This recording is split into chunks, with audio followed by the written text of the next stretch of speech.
something real close to hair, skin tone, right?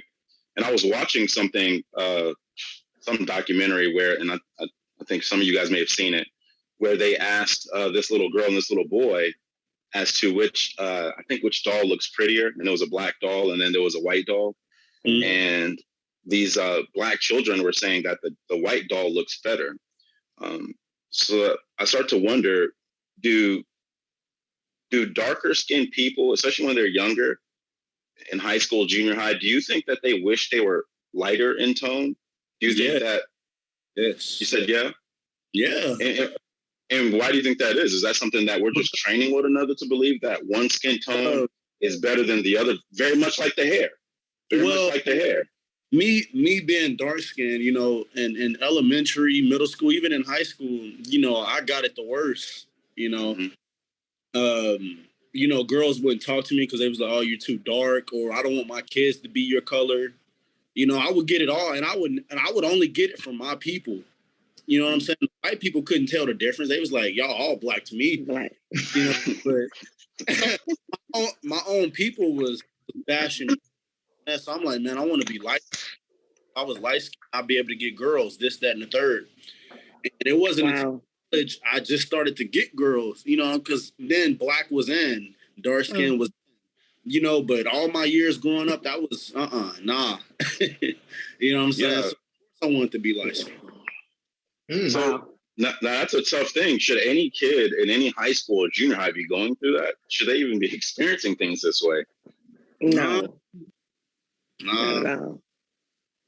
So, and you talked about. Go ahead. I do believe now that we're so integrated, and it's so acceptable to have white friends, to have Hispanic friends. Just say, for instance, my daughter has real natural, beautiful curly hair.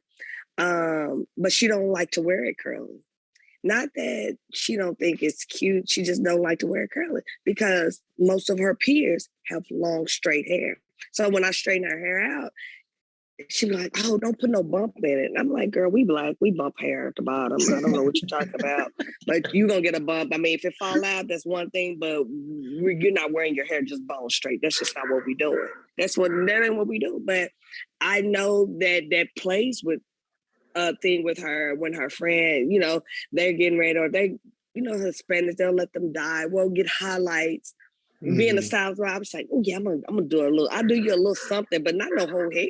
I'm like, every friend she has now in middle school has blonde highlights, and I'm like, no, be a kid. So I think it's more of how we interact. I went to all black school, so it was never nothing. I never had a thought about doing nothing other than what I seen at school, because that's all I was around. I went to black elementary, middle school, high school, and college. And then get to the working world, I'm like, oh, this ain't real world I've been living in. So I think it's the more of everything being more acceptable, of having white friends, having, and you tend to think that that's because it's easier. I don't know who made that hair is good, because bone hair can't do nothing. It can't curl. It won't stay curled. It's going to fall. As soon as you curl it, it's going to fall straight. So is that really good hair? Is that really what you want when you really can't do anything to it? It's not going to hold it. So now let's switch topics here. What are some of the things that you guys have heard about, when you guys were growing up, that you would hear about, because some of you guys are light skinned, some of you guys are dark skinned. What are some of the things that you kind of went through in school, or that you kind of heard coming up as far as being light skinned? Were the darker skinned girls meaner to you just because you were brighter in complexion? Were you kind of looked at if you're a bright skinned guy, were you kind of looked at as softer, so you got to more fights simply because you were brighter? So you were having to kind of prove yourself a little bit more. Did you guys experience any of these things, or what are some of the things that you guys were, kind of experienced and were said about you or about or others that you guys kind of went through? I was always teased for being light skinned, for having a white nose because it's pointy. It's not bigger like most black people's nose. I spoke proper, so they said, "Oh, you already look white, so you want to talk white." And what made it worse, my maiden name is Whitehead. Oh yeah, she's white, Whitehead. She look white, she sound white. And so I would have to try to prove my blackness to everybody just because this is how I look. I couldn't change how I look. So because me being teased for my skin tone, I always wanted to be dark skinned. Always. Yes.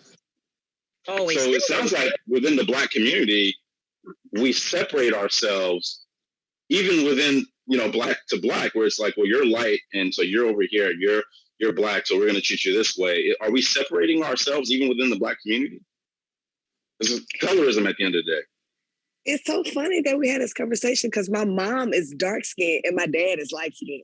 So I've never even really experienced that because I've always had somebody. I have my sister and my brother. It's 5 of us, 2 dark and 3 light.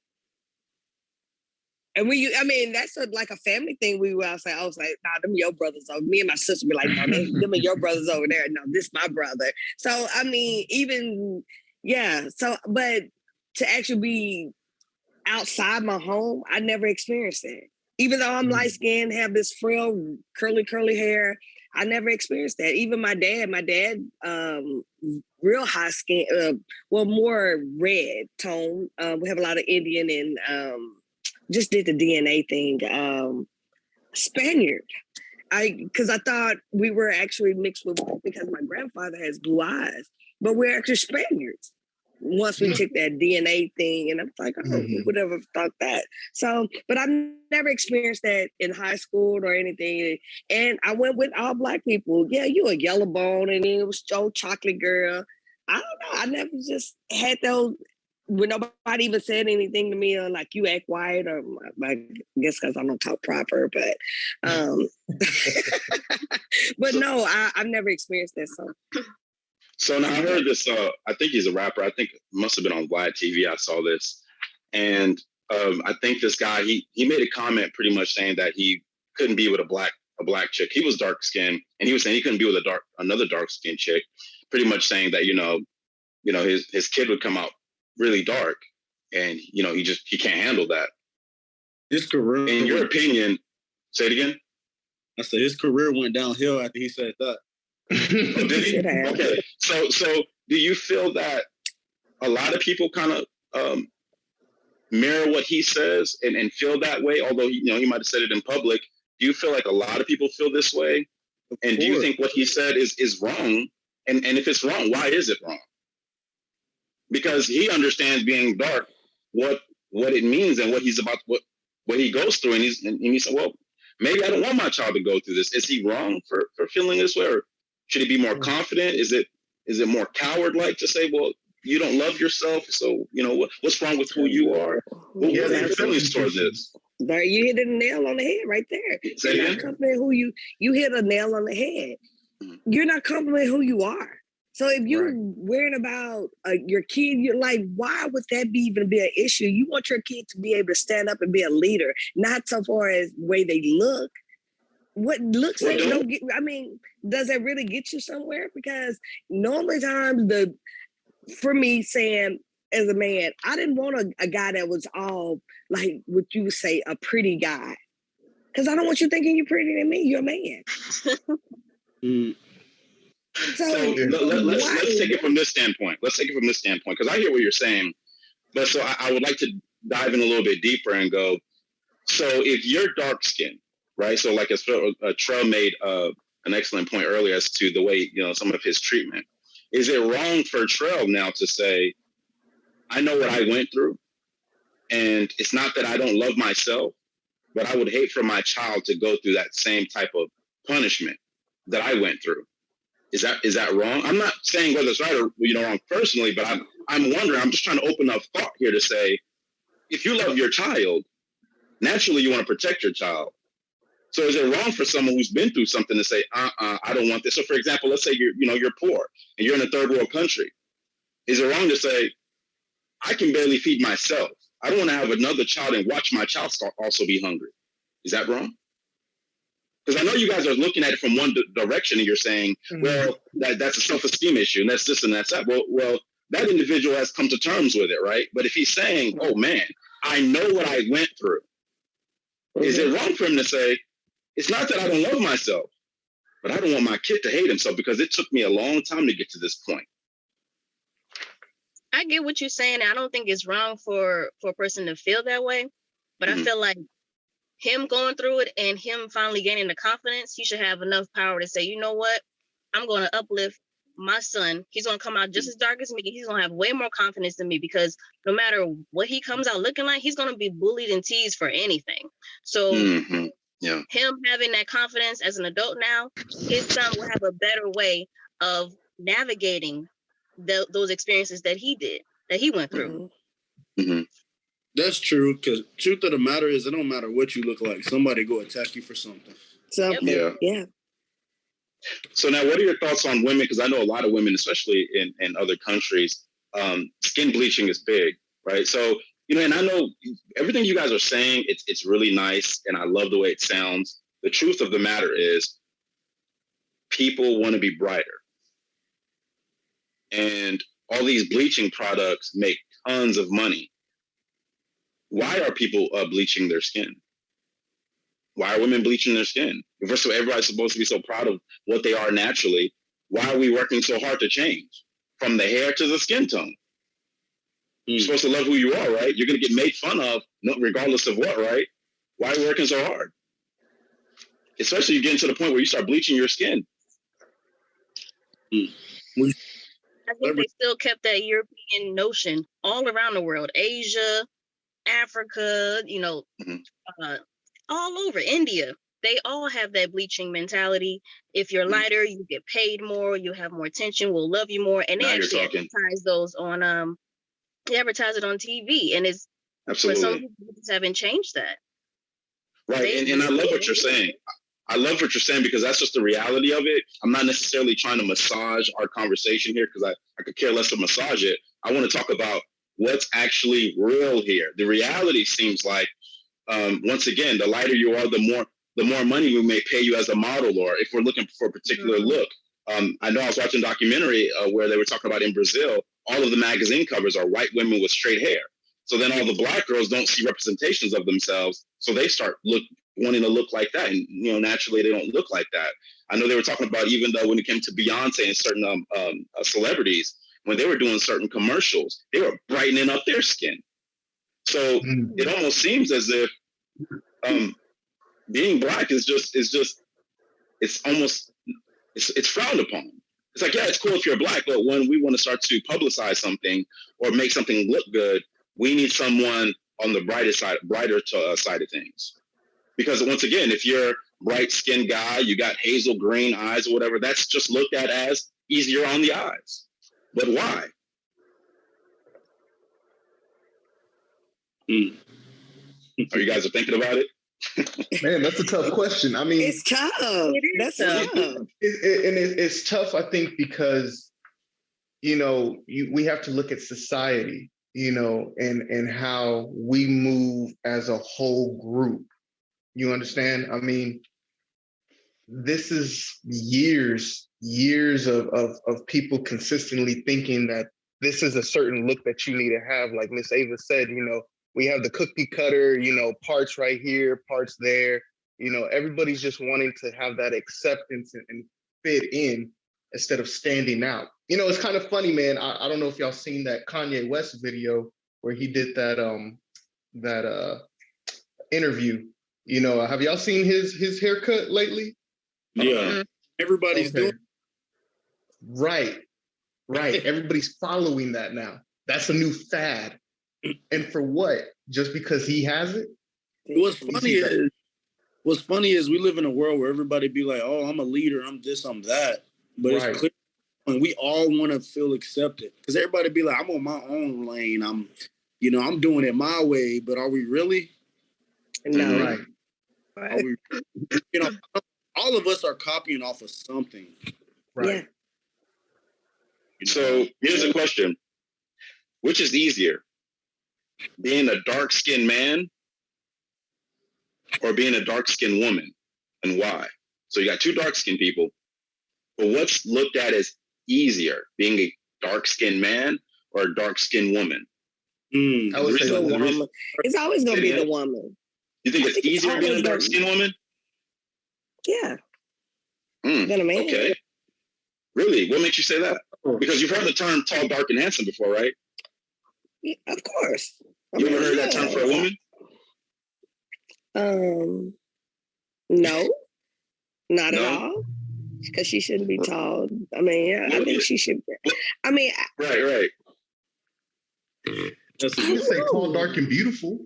That's a good.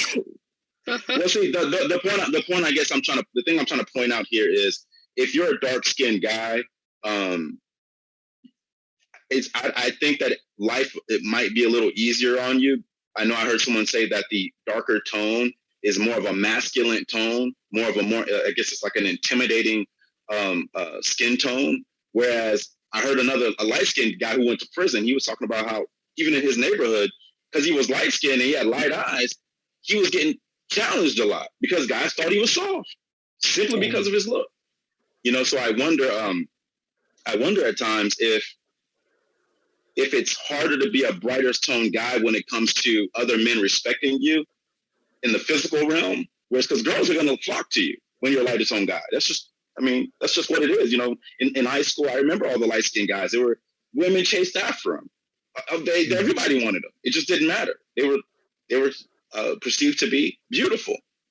And the light skinned girls, everyone chased after them. Not to say that dark skinned girls didn't get any love, but it just seemed as if it was easier to be a darker toned guy than a darker toned woman. Darker toned women seem to they got a lot of, I don't want to say that they didn't get love, but it just seemed like it was harder on them just because of the way society kind of paints things. I don't know what your thoughts are on that, guys. Well, I was thinking maybe the reason why I said a woman would have it easier because I feel like we do have it easier. So far as a job, if a tall, dark-skinned guy, deep voice that's intimidating. To this little guy sitting behind the counter with his khakis and his polo shirt on. I mean, but that's just been how society has portrayed it. That you're big, burly, and you got to be a thug, or you got to be when it's big, burly, light-skinned guys as well. So I think that was more. But once you broke that down, like I was like, okay, well, I can see that. But I think I was just more thinking of a woman always being. It's a little more easier for us than a man. So, because as we're winding down on time here, I know there's even colorism within the Latino community where, even amongst them in their own group, they kind of look at things like, well, yeah, we're both Hispanic, whatever, but you're dark, and I don't want you to marry the dark Dominican. You married the brighter Dominican. So I just start to wonder, with everything that we talked about today, from the hair to the skin tone, what's some of the things that we can do, or what's the solution that we can give our kids to make things better for them, as far as how do we instill confidence in them? How do we get rid of this whole notion of, like the lighter skinned girl, or don't bring me a dark skinned boy home? What are some of the things that we can start to lay down to pave a better way for our children? Because it still seems like a lot of guys want a lighter skin girl. A lot of girls want a lighter skinned guy at times. And things, not to say all women, of course, but it just seems to be that there's still this friction amongst light skin and dark skin, even till today, where you'll still hear a lot of people say, don't bring home a dark skinned guy. And you still hear dark skinned people who are Colombian, they feel bad in their own country. And it's just like, man, I'm Colombian, but you're looking at me like, yeah, you're Colombian, but you're not really Colombian, right? What can we do to change some of this? I think just teaching the youth to embrace themselves, I mean, letting them understand that, be yourself, and there's nothing wrong with that. Man. So I know Charles said earlier, people aren't really leaders. They're really following, whether it be intentionally or unintentionally. And I think that's a big issue there, is really not just loving yourself truly. You're really looking to your left and to your right, seeing, do I fit in? Right. Man, it's like we have all day, like, you need to love with yourself, you need to do this, that, and the third. But like I said last podcast, whoever controls the image controls the people. All right. So if you telling your kid, "Oh, I love your skin color," da da da da da, but when they turn the TV on, all you seeing is people bleaching their skin. The celebrities are doing it. You know what I'm saying? What can you say? And then when they go to school, they're getting told, "Hey, love your skin color," but they're not getting that same love at school. Right. So it's like what the parents can only do so much. True. So I don't know. It's I don't know. That's a hard. I mean, because all the thing that brings me back to is like, when people say, "Well, don't bring no white girl home." You know, it's like, no, you bring your sister home. So I just never, I've never been in a situation to where it was like she said, like she was always, I've never been ridiculous. So I don't even know how that feels or how I even approach that situation because I've just never experienced that to even kind of tap in on it. But like I always say, I mean, you know, I've always heard people say, well, don't bring no, you know, white people saying don't bring no black person home. But now it's okay. Now it's more acceptable. I just say love yourself. Yeah, guys, I really appreciate you guys joining today. I know that's going to start to be the end of our time here. Hopefully, we've been able to tap on to touch on some things that people at home can kind of take a second look at and say, you know what, why do I do this? As opposed to just following what mom and dad said, following what society's doing. Hopefully, we can take a better look at ourselves and start to improve from there. So I appreciate you guys for joining, and hopefully I can see you guys here again soon for the next one. Cool. Okay. All right. You guys have a good one.